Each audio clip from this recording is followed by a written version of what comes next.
Bonjour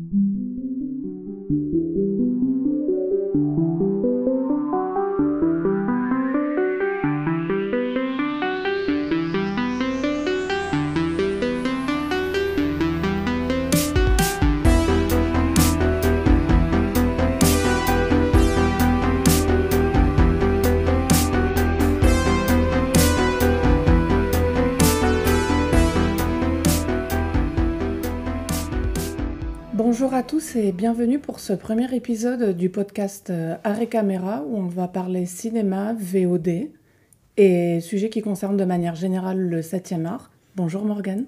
Bonjour Julie, bonjour à tous. Pas trop stressé pour ce premier épisode ? Non, ça va et toi ? Juste un peu, on explique dans le détail ce qu'on fait là ? Comme tu as dit, c'est le premier épisode de notre podcast consacré au cinéma, principalement en sortie en salle, Arrêt Caméra.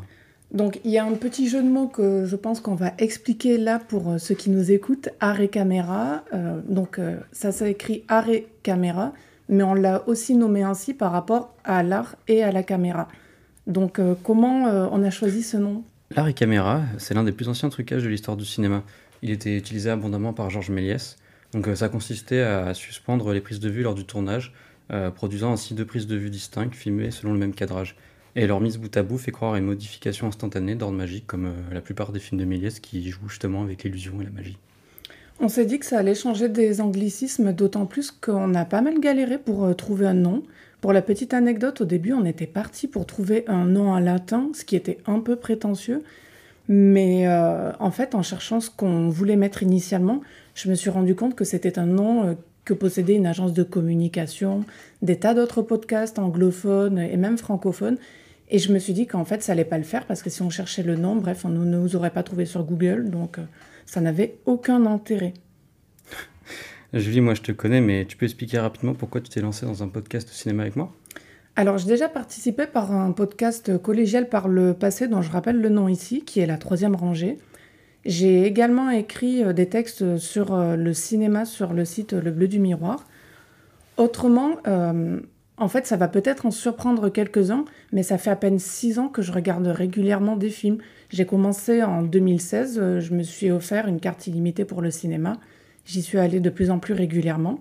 Et puis c'est comme ça qu'en fait la passion est née, c'est-à-dire au moment où j'ai pu me permettre de pouvoir y aller plus souvent, je l'ai fait.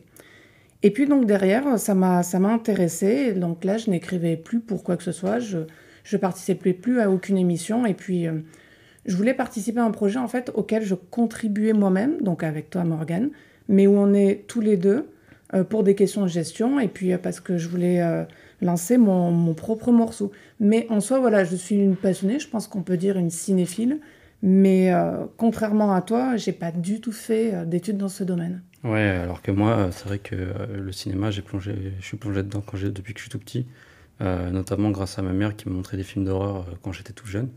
Et par la suite... Qu'est-ce que tu as vu comme film d'horreur quand tu étais tout jeune, grâce à ta maman ? L'Exorciste, à 9 ans, je crois. À 9 ans ? Poltergeist. Pas traumatisé ? Non, ça va. J'étais plus traumatisé par la fin d'E.T. par exemple. Alors non, oui, j'ai commencé jeune et puis ensuite j'ai fait des études de cinéma donc à la fac et notamment en mémoire sur Steven Spielberg. Et en parallèle, j'ai fait quelques chroniques pour des sites de cinéma, des magazines aussi, des bimestriels. Et ensuite, je me suis retrouvé à Chaos Reign et je t'ai rencontré grâce à un podcast, donc La Troisième Rangée. Donc c'est la seule émission de podcast que j'ai fait de ma vie, donc c'est pour moi une grande première et j'étais assez excité à l'idée de faire ça avec toi. Et puis après l'écriture, donc il te manquait plus que le podcast, tu as été invité une fois et quelque part c'est ce qui t'a donné le goût d'en créer un avec moi, je pense. Oui, c'est ça. C'est surtout que tu sais comme moi qu'il n'y a presque, et je dis bien presque, qu'un type de podcast en français sur le cinéma. Oui, c'est-à-dire pour la partie amateur, et je parle pas de la partie professionnelle, c'est-à-dire à la radio. Moi, de ce que j'ai écouté, peu importe la manière d'aborder le cinéma, je suis essentiellement tombée sur des podcasts qui parlent de pop culture. Oui, et puis le but, sans critiquer ce qui se fait ailleurs, c'est de proposer autre chose.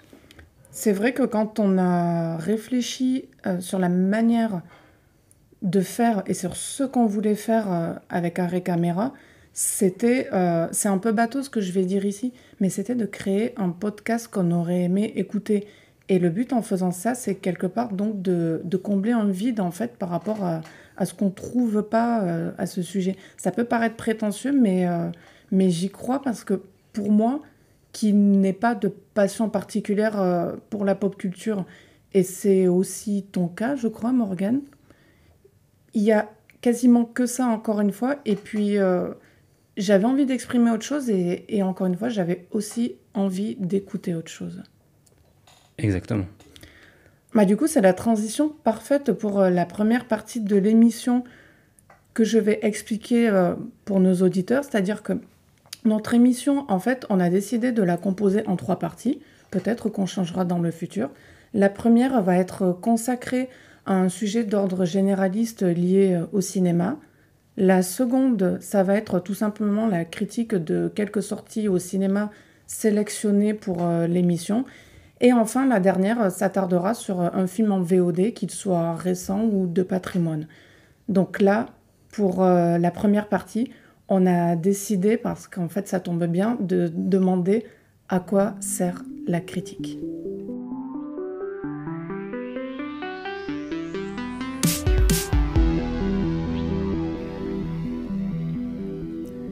Le sujet qui fâche. Pourquoi la critique en 2022 ? Je pense que la plupart des gens en fait, qui écoutent des émissions critiques doivent se rendre compte qu'en ce moment, c'est-à-dire en 2022, la part de ces émissions sur les grandes ondes est un peu réduite à peau de chagrin. C'est-à-dire que j'ai l'impression, et je crois que tu la partages Morgane comme d'autres, que la critique a une place sur les revues, par exemple.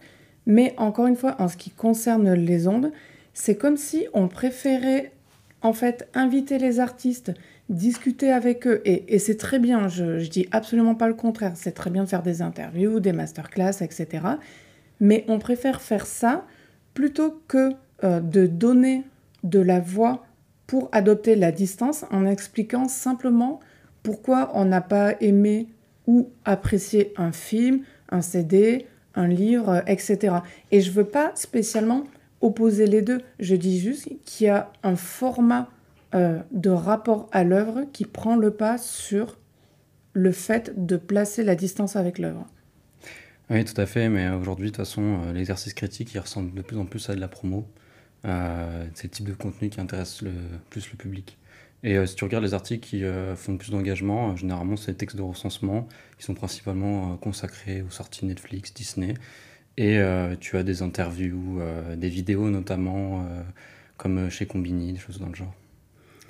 Et puis, de manière générale, je pense que c'est le type de contenu dont tu parles, Morgane, qui en fait intéresse le plus les gens pour la simple et bonne raison que, en fait, c'est comme si les gens ne supportaient plus qu'on ne soit pas d'accord avec eux, surtout s'ils ont aimé une œuvre, un film, surtout si, en plus, dans leur manière d'apprécier cette œuvre, ils placent à l'intérieur, on va dire, un rapport affectif à cette œuvre. C'est-à-dire que non seulement ils l'ont aimé, mais le fait de ne pas l'aimer, et quand bien même on va avoir des arguments qui seront de nature critique ou un tant soit peu objectif qui critiquent l'œuvre, ça ne va pas leur plaire. Il suffit de voir sur les réseaux sociaux où on donne un avis qui n'appartient qu'à soi. Et je parle d'un avis respectueux, je ne parle pas d'un avis insultant qui dirait par exemple que tel film, tel CD, tel livre, etc. Mais on va rester dans le domaine du cinéma. Tel film, disons par exemple, serait de la merde ou ne vaudrait rien. Je ne parle pas de ça. Je dirais juste des avis qui disent ce film n'est pas bien, et ça veut toujours dire je ne le trouve pas bien. Mais dans les faits, par abus de langage, on a tendance à dire ce film n'est pas bien pour telle et telle raison. Et ça, les gens, ça leur plaît de moins en moins. Donc, par extension, les avis critiques, ils intéressent plus comme avant. Et en fait, on aime de moins en moins ceux qui pensent pas comme nous. Attends, mais là, t'es en train de dire que c'est le premier et le dernier épisode d'Arrêt Caméra ? Parce que là, il n'y a personne qui va nous écouter. Non, quand même, qui sait. J'espère qu'en le faisant, je suis un minimum optimiste. J'espère qu'il reste en fait un public qui veut confronter son avis à ceux des autres, même s'il n'est pas nombreux, qu'il existe toujours. Et puis, il faut être clair. Si on dit qu'on n'aime pas un film, et si on n'est pas, mettons les termes, si on n'est pas un béni oui-oui, ça ne veut pas dire qu'il ne faut pas aller voir un film. Moi, déjà, chacun fait ce qu'il veut. Et puis, le nombre de fois où j'ai dit « Oh non, j'ai pas aimé ce film », et puis j'ai donné des arguments, et puis la personne m'a répondu quoi en face ? Mais en fait, Julie, tu n'as pas apprécié le film, mais tu m'as trop donné envie d'aller voir. Il faut arrêter d'être côté professionnel effrayé par les avis qui sont négatifs, et côté fan, peut-être d'être des fans, tout simplement. Ouais, et puis moi, de mon côté, je pense qu'il y a une question de format qui pose problème. Le podcast, lui, il a pris carrément le relais par rapport aux critiques écrites, notamment grâce à l'héritage de la radio et des grands programmes critiques qui avaient notamment La Dispute. Et aujourd'hui, le public, il est moins enclin à écouter, enfin plus enclin à écouter une émission critique qu'à lire un texte de 3000 signes. Oui, bah ça c'est aussi parce que je pense que collectivement on lit de moins en moins. Et en fait, pourquoi ? Parce qu'on a perdu d'intention, c'est-à-dire que l'attention, elle s'est diluée notamment par rapport à Internet. À ça, on ajoute le fait qu'on a tous, tout simplement, beaucoup de choses à faire au quotidien, tous les jours. Et je sais pas vous, mais moi, quand je fais mon ménage, par exemple, quand je fais la vaisselle, j'ai tendance à écouter un podcast. Alors que, en fait, si je veux lire une revue critique, ce que je fais assez souvent, il faut prendre le temps, il faut que je m'assoie, il faut que je me coupe de tout ce qui pourrait me distraire de mon activité. Donc ça demande pas la même implication, quand bien même j'adore, par exemple, lire les cahiers du cinéma ou même Télérama. Donc, par extension, par rapport à ça, il y a beaucoup de gens qui se désabonnent de tout ce qui est journaux, revues, magazines. Et souvent, pour avoir travaillé là-dedans, la première raison qu'ils invoquent, c'est qu'ils ont juste pas le temps de les lire. Et c'est pour ça qu'on voit aujourd'hui les sites internet notamment utilisés comme technique pour essayer de retenir l'attention des lecteurs en notant au début de chaque article le nombre de minutes que ça leur coûtera, entre guillemets, parce que le temps, voilà, c'est de l'argent, et voilà, le nombre de minutes que ça leur coûtera pour lire un article. Donc en créant Harry Caméra, on espère modestement capter un peu de votre attention, chers auditeurs, et on a prévu du coup de parler à la fois de blockbusters, de films d'arrêt d'essai et de films de plateforme.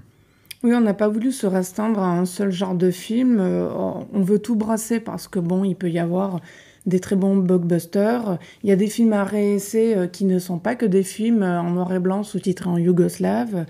Et il y a des films de plateforme qui parfois sont des bonnes surprises. Donc dans la foulée, je te laisse annoncer le sommaire du jour, Morgane. Quelle transition. Donc pour ce premier numéro, on va se concentrer sur 3 sorties estivales: Asbestas, L'année du requin et Everything Everywhere All at Once. Et en film VOD, on parlera de The Grey Man.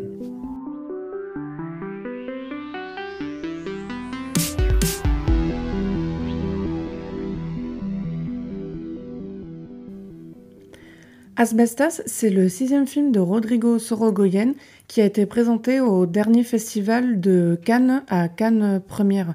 Morgane, si j'ai bien compris, il a été présenté en compétition, mais pas en sélection officielle. C'est quoi la différence entre les deux ? Tu peux le rappeler pour les auditeurs, s'il te plaît ? Alors, c'est plutôt l'inverse. Il a été D'accord. présenté en sélection officielle, mais pas en compétition. En Cannes Première, en fait, c'est une sélection parallèle qui a été créée par Thierry Frémaux et son équipe, qui sont des films en fait de qualité, un peu luxueux, avec des grands auteurs. L'année dernière, il y avait notamment Hong Sang-soo, et il me semble qu'il y avait aussi un film de Arnaud Desplechin, Tromperie. Et voilà, c'est l'histoire de mettre des réalisateurs qui auraient pu être en compétition, mais qui finalement n'ont pas pu être. Donc, juste pour être bien sûr, Cannes Première, c'est un nouveau dispositif qui date de l'an passé. Voilà, 2021. Comme l'année dernière, il y avait beaucoup de films qui étaient proposés. Ils ont perpétué le système. Et puis comme ça permet notamment à un certain regard de garder son principe de présenter des films d'auteurs récents, des premiers ou deuxièmes films souvent, un peu comme La Semaine de la Critique, ou des réalisateurs qui reviennent après avoir fait des films il y a longtemps et qui sont de retour. Donc Asbestas est distribué en salle le 20 juillet par Le Pacte. Alors, le film raconte l'histoire de Antoine et Olga, qui sont un couple de Français installés depuis un petit moment dans un village de Galice. Ils ont une ferme, ils restaurent des maisons abandonnées. En fait, leur but, c'est de vouloir faciliter, on peut dire, le repeuplement de leur province. Et par rapport à ça, normalement, tout devrait se dérouler sur des chapeaux de roue. Mais comme c'est un film, ce n'est pas le cas. Et il se trouve qu'ils ont un grave conflit avec leurs voisins qui fait monter la tension jusqu'à ce qu'on ne va pas dire. Donc, 2 ans après Madré, Sorogoyen tourne un nouveau film en espagnol et en français. Donc, le réalisateur qui a connu du succès avec Dios nos perdone. Dios nos perdones. Ah si. On va préciser aux auditeurs que je suis d'origine espagnole, d'où mon accent qui n'est pas à couper au couteau. Tout à fait. Et El Reino, qui avait fait un certain buzz à sa sortie. Et donc, voilà, je pense qu'on peut commencer par le positif, soit les acteurs, car toi et moi, nous n'avons pas aimé le film. Oui, ce qui, j'espère, ne va pas nous porter préjudice, vu, on va dire, l'assentiment général que suscite le film au sujet de ce qui a été considéré comme positif. Ou comme un chef-d'œuvre d'ailleurs. J'ai vu passer ça énormément. Bon, là, moi, je trouve que c'est un peu forcé, mais si vous avez des plaintes, vous pourrez nous les envoyer par message privé sur Twitter. Donc, dans le positif, on retient les acteurs, notamment Marina Foïs et Denis Ménochet, qui sont pour moi et pour toi, je crois, Oui. parmi les meilleurs acteurs français de leur génération, et qui prouvent encore dans Asbestas leur talent. Et je ne les connaissais pas forcément, Luis Aera et Thiago Anido, qui jouent les 2 paysans espagnols, les 2 antagonismes du film qui font vivre un enfer au couple et qui sont particulièrement effrayants. C'est vrai, et je tiens à rassurer également les auditeurs à ce sujet. Les Espagnols ne ressemblent pas forcément à ces 2 acteurs dans la vie quotidienne. Autrement, j'ai pas mal de réserves en fait sur le personnage qui est incarné par Denis Ménochet, Antoine. Comme l'a dit Morgane, j'ai trouvé l'acteur excellent. D'ailleurs, pour moi, il a vraiment un côté, en fait, dans l'énergie qu'il dégage et ce qui transparaît à l'écran. Et il y a quelque chose, pour moi, de lié entre Denis Ménochet et Jean Gabin. C'est comme si c'était un peu le Jean Gabin de notre époque, et je dis aussi peut-être ça parce qu'il a une vague ressemblance physique. Mais pour en revenir à Asbestas, je trouve juste que l'écriture du personnage, donc Antoine, ça va pas du tout. Ouais, tu trouves sa mollesse incohérente et insupportable. Bah, c'est un petit peu ça, c'est-à-dire que, en fait, on va trouver que je chipote. Mais pendant la première partie du film, parce que le film est en 2 parties, le personnage, donc Antoine, veut ouvrir le dialogue avec ses 2 harceleurs. Je crois qu'on peut parler d'harceleurs. Complètement. Et il tente de les piéger avec une caméra pour étoffer sa plainte auprès de la police locale qui refuse de la prendre sans la moindre preuve. Donc, Antoine ne perd jamais son sang-froid et il leur paie même des verres. Il reste courtois alors qu'on le menace de mort dans sa voiture auprès de sa femme. Et je trouve que c'est un comportement assez absurde parce que je ne suis pas certaine que dans la vie réelle, on se comporte comme ça avec des gens qui nous menacent et veulent atteindre à notre intégrité physique. L'absurdité, en fait, de ce procédé-là, pour moi, elle atteint son comble quand il est acculé par ses agresseurs. Et encore une fois, je ne vais pas dire ce qui se passe, mais disons qu'il n'y a aucune véritable défense pendant 1 heure. C'est comme si, éventuellement, sa mort valait mieux que le fait de devoir abandonner le morceau de terre qu'il revendique pour pouvoir continuer à poursuivre ses activités. Ouais, tout à fait. Moi, je trouve que l'écriture est totalement absurde et moi, ça m'a, complètement sorti du film. On est censé être pris par la tension et le suspense qui règne pendant 2h20 du film parce que, en fait, tout le film est conçu comme une montée en tension. On sent que ça va éclater, sauf que ça n'arrive en vrai jamais. Sauf à un moment, mais donc on Non, parce que si on est honnête, on s'y attend un petit peu de la manière dont ça va se passer. Enfin, on a peur de quelque chose qui va se passer, pas de l'inconnu. C'est ça, tout à fait. Et moi, je trouve que l'écriture de la tension, en tout cas, et du suspense, elle est totalement factice et forcée. Pour moi, ce genre de comportement amènerait à une réaction plus tôt du personnage d'Antoine. Là, il se laisse aller, il se laisse abuser, même ils en viennent même à détruire sa récolte, qui lui a demandé beaucoup de travail, et qui est censée être la base de son revenu.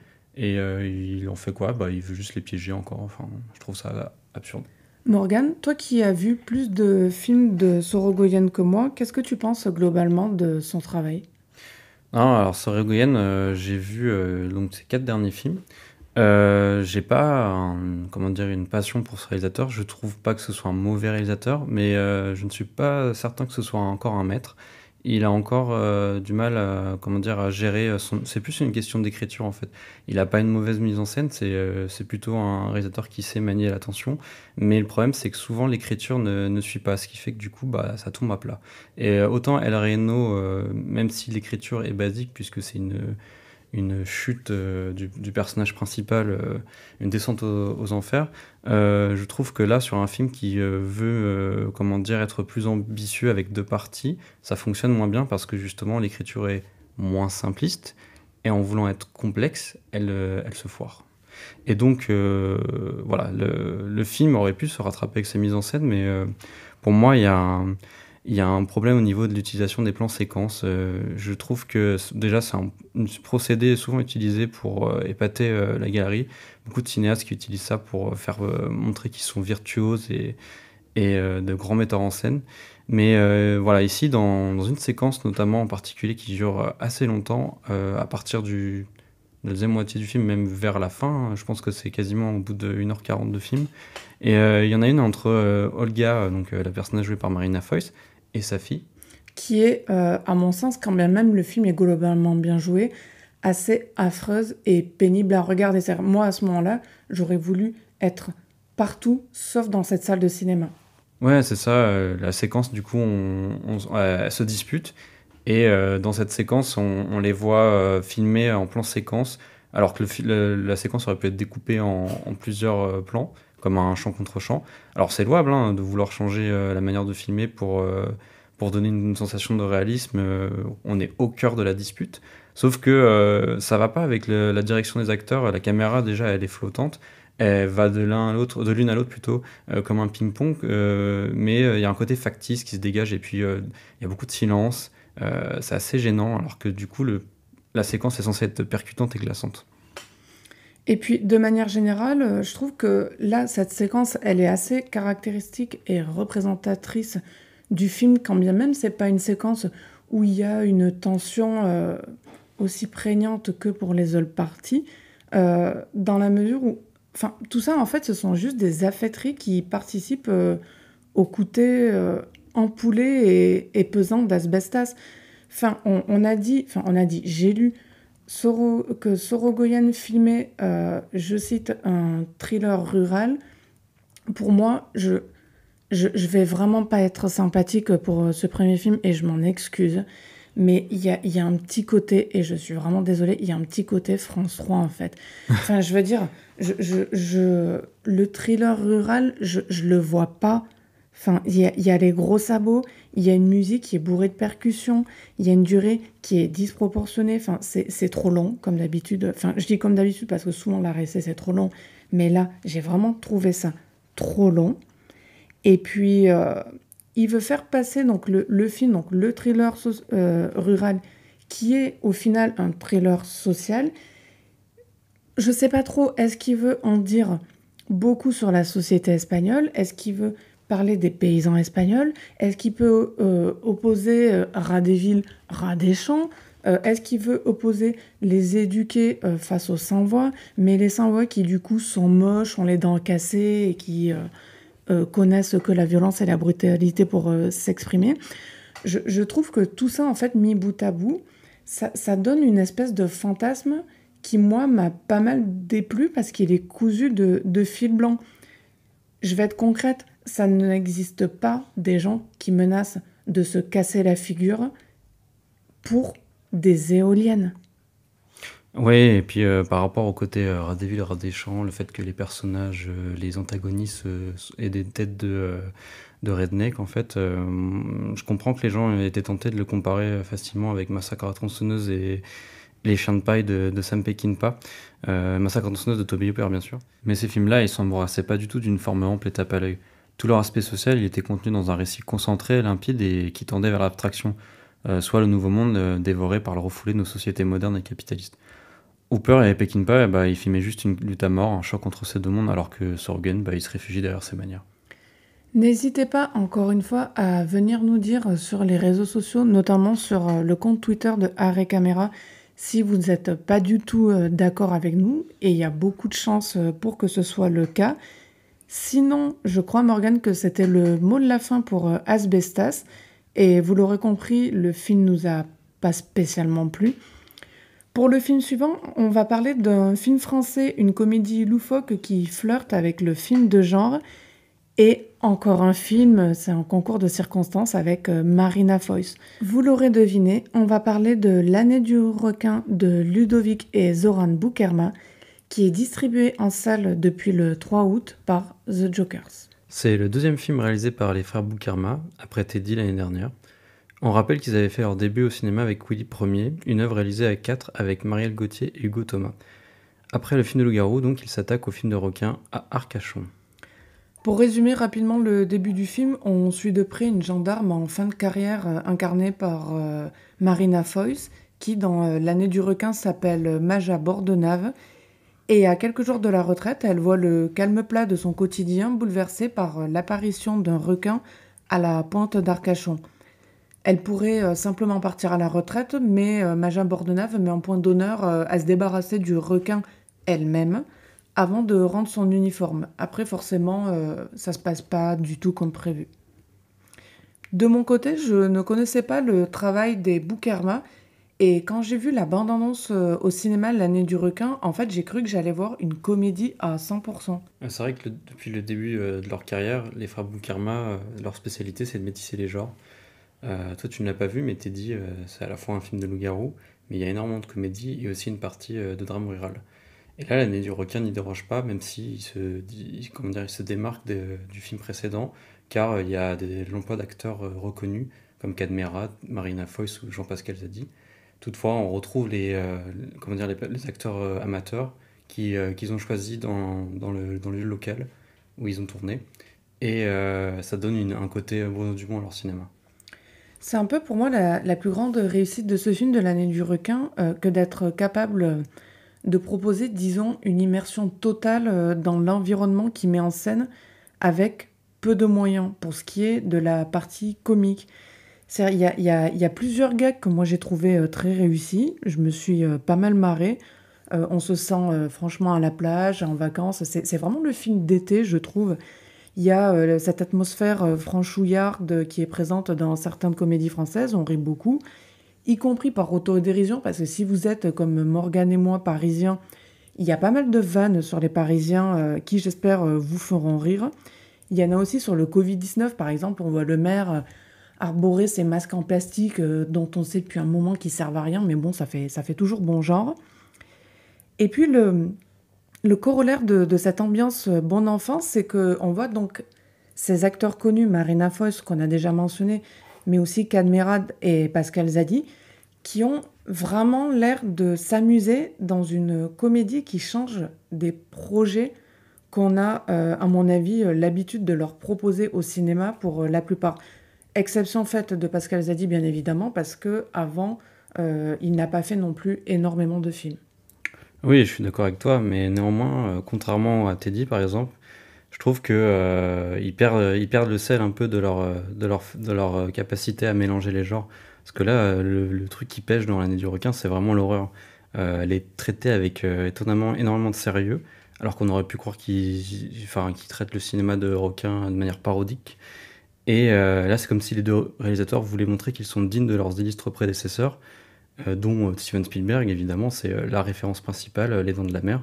Est-ce qu'il y a Ju- plusieurs séquences qui font référence justement aux Dents de la mer de Spielberg? Ouais, justement, il y a une séquence, enfin, il y en a plusieurs, mais il y a la séquence notamment de la plage. Quand je me suis retrouvé devant, je me suis dit, ah, c'est exactement cette séquence qu'il y a dans Les Dents de la Mer.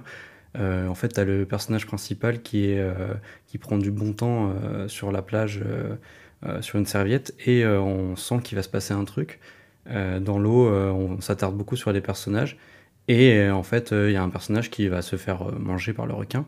Sauf que dans le film de Spielberg, il jouait sur l'attente. En fait, on s'attendait à ce que ce soit tel personnage qui allait se faire dévorer. En fait, pas du tout. Alors que là, on sait déjà qu'il va se faire manger. Donc voilà, le film cite clairement des séquences des Dents de la Mer. Mais cette fois, le suspense ne prend pas. Et les Boukhirma aussi se paient le luxe de filmer des scènes entièrement aquatiques qu'il n'y a pas, par exemple, dans les Dents de la Mer.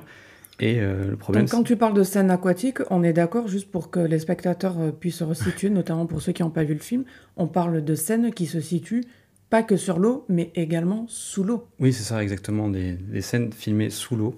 Et notamment la séquence finale, la confrontation avec le requin, qui du coup se passe dans une cage. Et voilà, il n'y a aucun frisson, c'est filmé platement, il n'y a pas de budget en fait, donc ils ont fait comme ils ont pu, mais ils auraient peut-être pas dû. Bah, c'est vrai que par rapport aux scènes qui se font sous l'eau, moi je comprends complètement qu'on soit ambitieux, mais en fait, je considère que quand on ne peut pas faire quelque chose parce qu'on n'en a pas les moyens, il faut savoir lâcher l'affaire. Si j'ai pas de farine, je vais pas faire un gâteau. Donc en fait, si j'ai pas les sous, je vais pas faire des scènes sous l'eau. Parce que là, à l'écran, alors ça fera illusion, je pense, pour la plupart des spectateurs. Certains nous diront qu'on exagère, mais je trouve que quand on a l'habitude de voir des films, que peu importe l'écran, au cinéma, sur une télévision, sur un ordinateur, enfin bref, peu importe, les scènes aquatiques, elles sont limite grises et on voit vraiment, vraiment pas grand-chose. Et c'est très bien, ils ont voulu essayer, mais ça marche pas. Et j'insiste en fait sur ces scènes aquatiques parce que c'est l'acmé horrifique de l'année du requin. Et encore une fois, je n'y voyais pas spécialement grand-chose et je crois aussi que c'est ton cas, Morgane. Oui, totalement.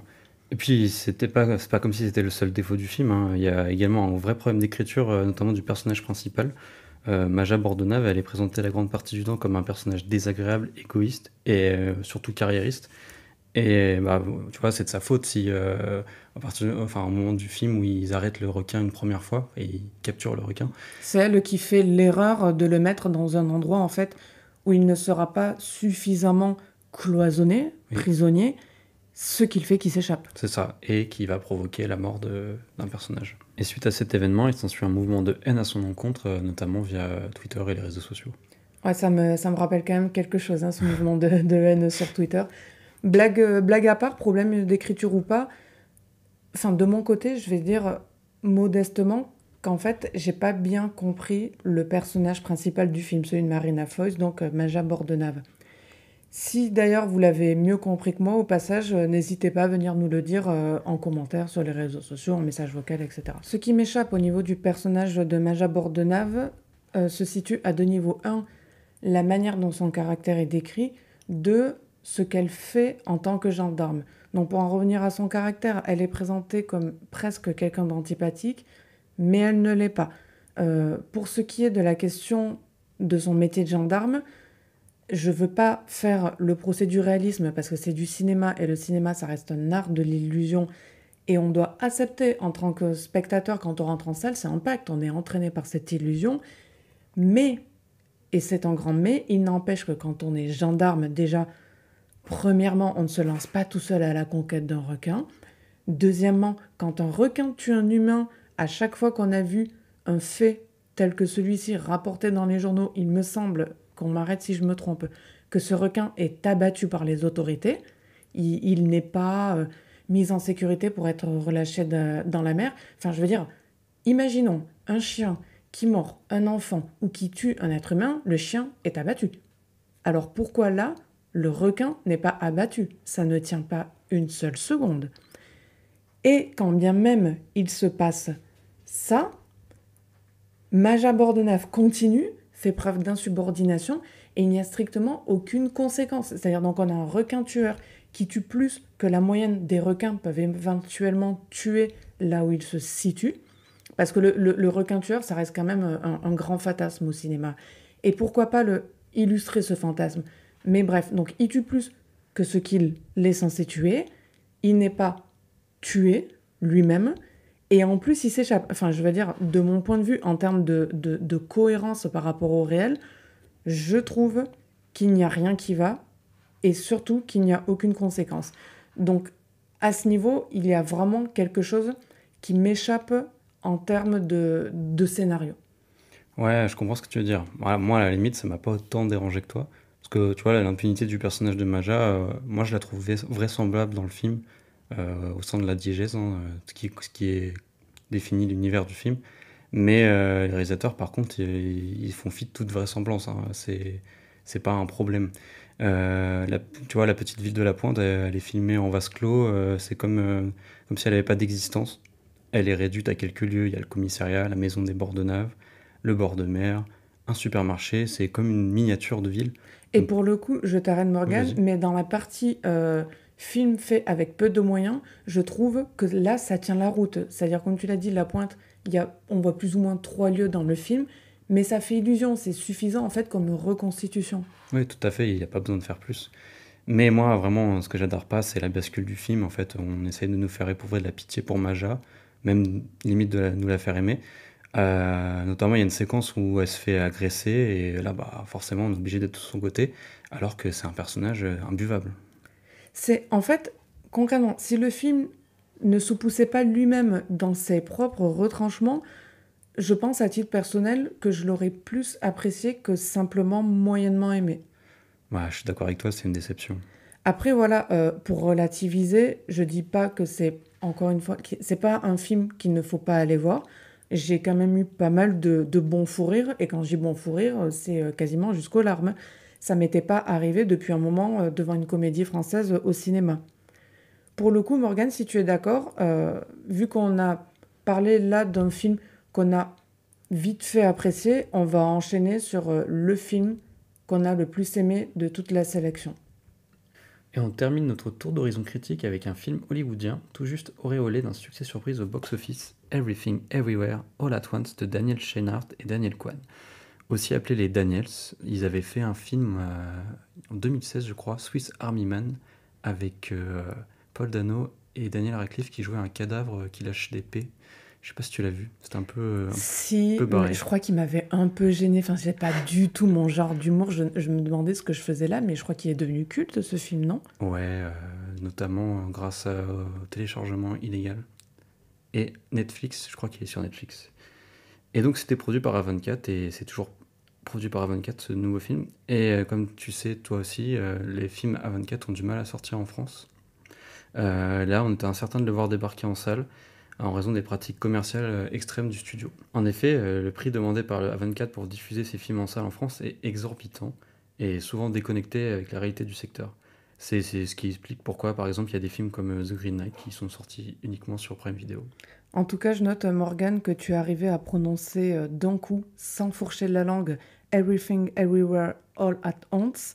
Et donc finalement, après pas mal de tergiversations, le film sort enfin sur le territoire français, Sur nos écrans. sur nos écrans, le 31 août 2022, grâce à un distributeur qui est Originals Factory. Tu nous dis de quoi ça parle, Morgane?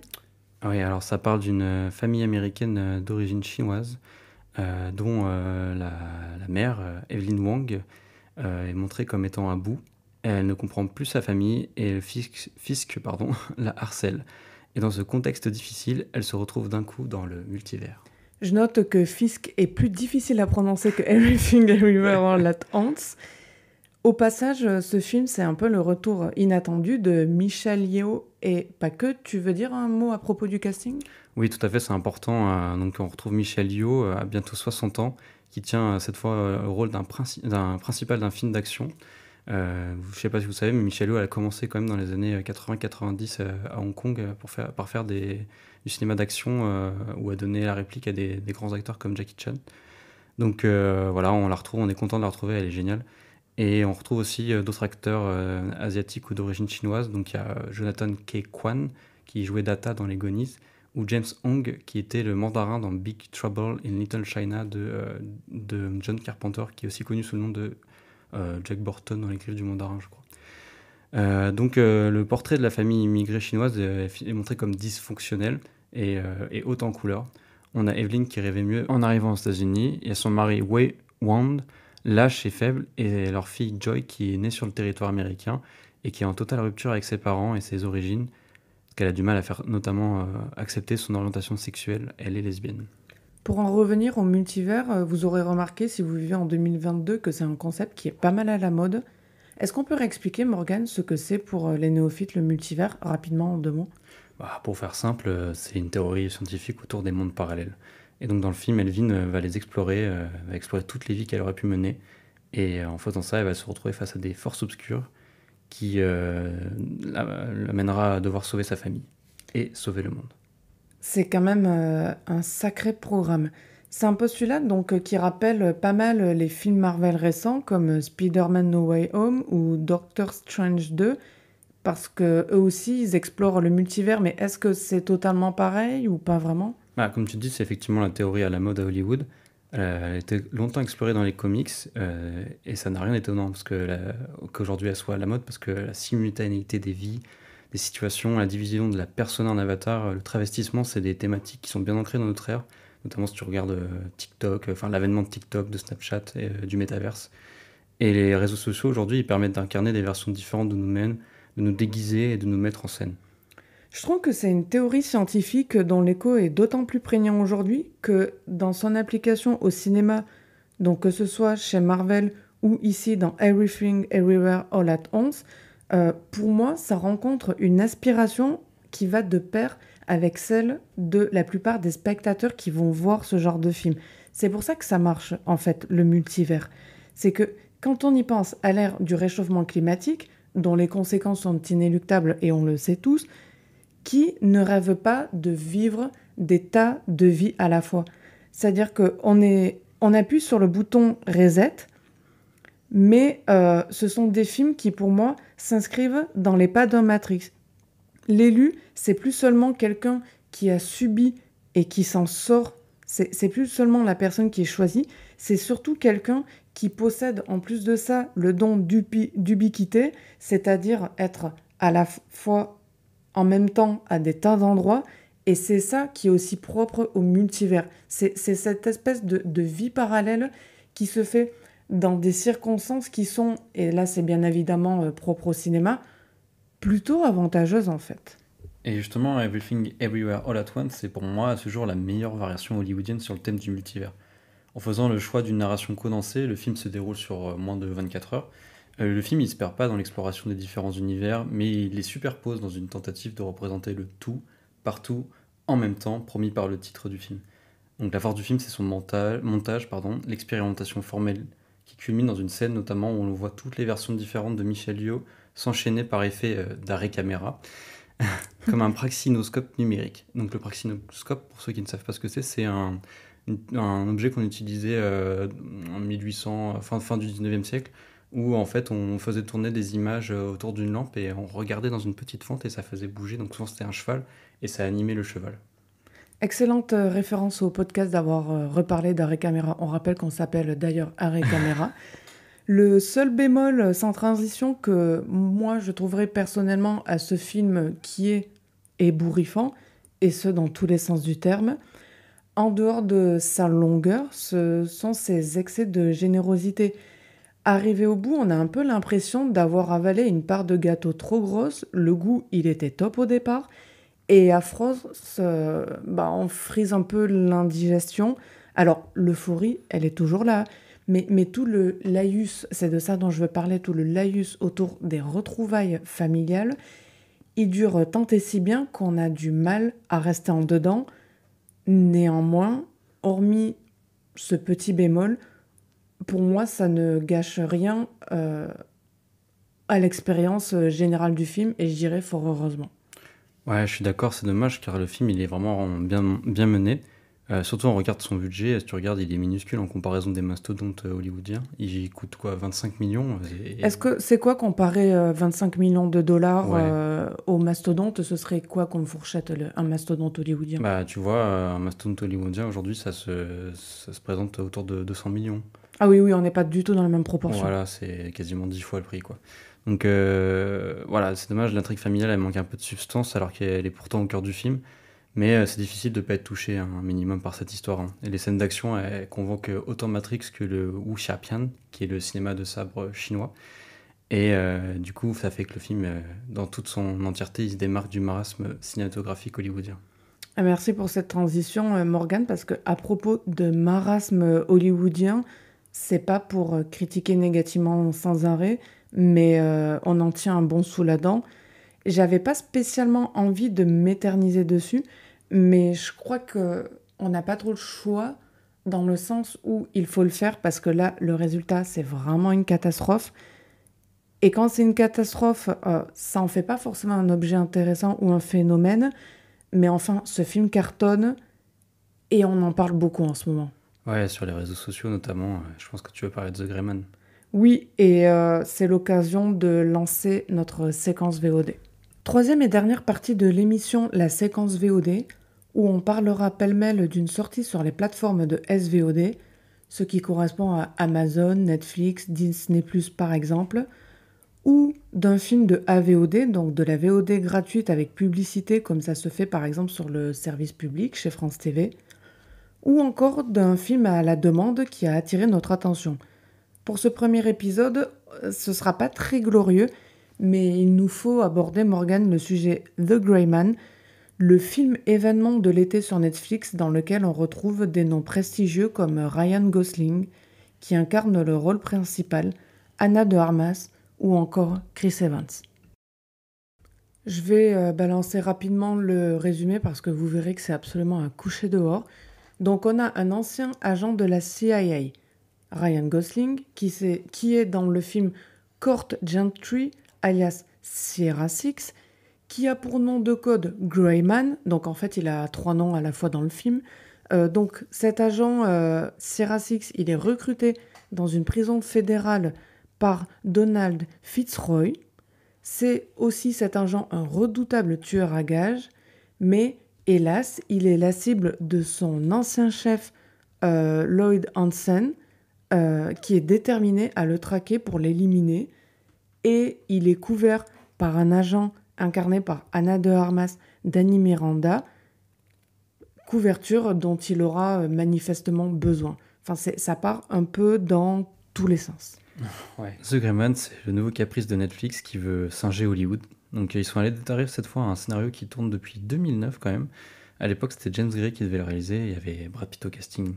Mais avec les échecs permanents des films de James Gray au box-office, du coup, le film ne s'est pas fait.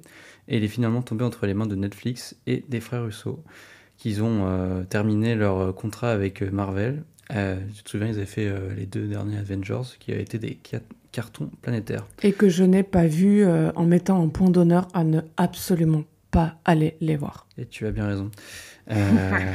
Et là, du coup, si on avait des doutes sur le talent réel de ces Yes Men, donc des Yes Men, c'est un terme qui est utilisé pour définir des gens qui disent oui à tout.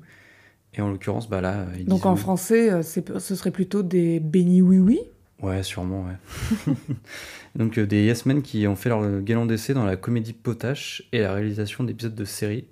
Donc avoir un décollage de carrière inattendu grâce aux épisodes 2 et 3 de Captain America. Donc si on avait des doutes sur leur talent, The Great Man, il plaidera définitivement pas en leur faveur. Parce qu'il peut y avoir des films qui sont mauvais et qu'on ne veut pas spécialement achever comme une bête qui est déjà à terre parce qu'on peut leur trouver des circonstances atténuantes. Il y a par exemple pas de moyens, le projet il est sympathique sur le papier, on sent une envie de bien faire.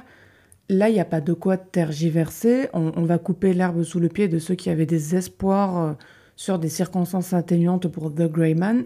Il n'y en a pas. Le film, il n'a rien pour lui.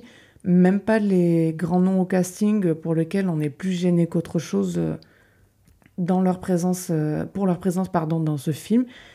À commencer par le plus gênant d'entre tous, qui est Chris Evans, sûrement un des pires, avec des répliques faussement cool de grands méchants, et sa moustache ridicule et pseudo-vintage.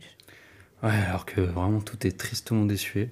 Le film, il veut faire comme ses modèles James Bond et Mission Impossible, et il essaye en plus d'innover formellement avec l'utilisation notamment de drones lors des scènes d'action. C'est un procédé très à la mode en ce moment, notamment il était au cœur du dernier Michael Bay, Ambulance. Et voilà, sauf que là, l'utilisation est très aléatoire et même gênante. Il y a des mouvements comme ça qui sont improvisés, plongés à l'intérieur de l'action. Elle apporte aucune valeur ajoutée et ça rend l'action complètement confuse et hasardeuse. Et donc, nous content de proposer une écriture des personnages et des séquences de suspense ou d'accalmie à côté de la plaque, The Gray Man, il peut même pas se targuer d'être efficace en matière d'action. On le voit encore plus ça se rater en matière d'action, je trouve, dans les combats finaux du film qui opposent Evans à Gosling. Il y en a qui risquent de crier au spoiler au passage. Ce sera le sujet de discussion de l'épisode 2 de Arrêt Caméra. Mais enfin là, on va spoiler parce que de toute façon, il n'y a aucun enjeu. Oui, on sait déjà que le combat final, il va opposer Evans à Gosling. Ce combat final, il est montré à la sauce Marvel. Et en même temps, on sait aussi déjà qui va gagner. Je ne le dis pas au cas où certains auraient un petit doute par rapport à The Gray Man. La teneur épique de ce combat, ça ressemble à un pastiche absurde d'un affront entre dieux grecs, dont le pathétique est d'autant plus prononcé qu'il y a ces affreuses couleurs grisonnantes qui rendent le film tout juste, et j'insiste et je surligne le tout juste, regardable sur un écran de télévision. Et ce combat-là qui fait dieu grec, ça ressemble à quoi ? Ça ressemble à Marvel. L'intérêt donc quasi nul dès les 10 premières minutes du film pourront faire croire qu'on veut lui taper dessus, ce qui n'est pas le cas, mais enfin, il faut être un minimum honnête. The Gray Man, c'est le représentant caractéristique de ces productions qu'on accepte aujourd'hui de défendre, alors que je pense qu'elle n'aurait jamais été autant plébiscitée il y a quelques années. Oui, The Gray Man, c'est que le produit typique de son époque. Il est symptomatique de la disparition des artistes à Hollywood. C'est l'avènement des yes men, des techniciens qui font le job, à qui on donne de gros jouets, des produits ternes où rien ne dépasse, ni même le style. Et Gosling, il n'a pas du tout l'étoffe de Tom Cruise en plus pour porter seul un film. Il fut un temps où Netflix, il se payait Bay, Quaron ou Scorsese. Et au vu des derniers communiqués du géant du streaming, on risque de voir de se multiplier les clones de The Gray Man, malheureusement, au détriment du cinéma d'auteur.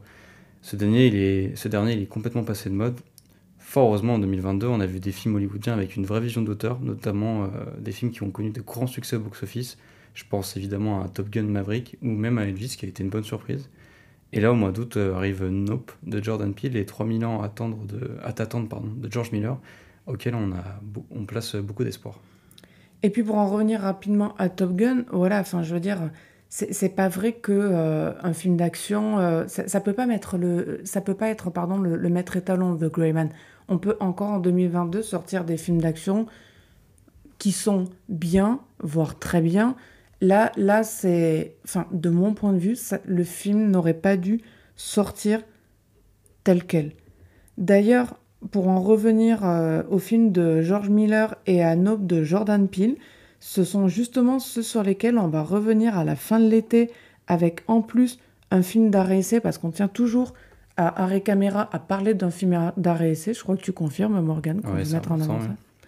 Donc pour le film Arrêt essai, ce sera Leila et ses frères de Saïd Roustaé. Je le prononce bien ? Je crois que c'est Saïd Roustaï, mais alors je suis pas spécialiste de l'iranien, malheureusement.